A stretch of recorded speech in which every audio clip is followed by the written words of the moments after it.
case briefs, and so much more. LSData's got what you're looking for.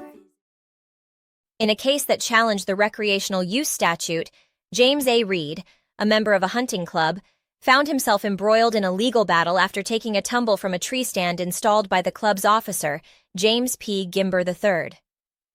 Reed wanted to hold Gimber accountable for his injuries, arguing that the tree stand's faulty installation caused his fall.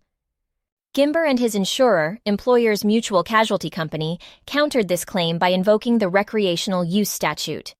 This law protects owners, lessees, or occupants of non-residential, rural, or semi-rural land from being held liable for injuries that occurred during recreational activities.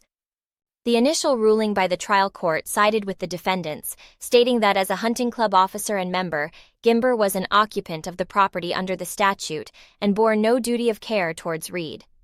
The judgment effectively immunized Gimber from liability. However, Reed did not back down. He appealed to the Louisiana Court of Appeal, which gave the case a new twist.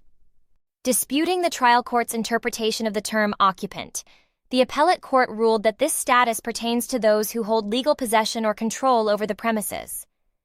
It clarified that the term doesn't apply to Gimber, who had signed the lease on behalf of the hunting club, and not as an individual.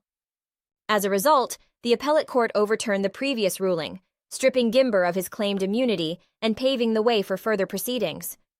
The decision marked a significant twist in this case and clarified the application of the Recreational Use Statute.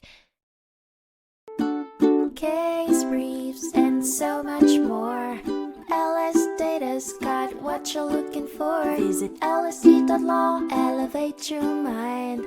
Leave the stress of class.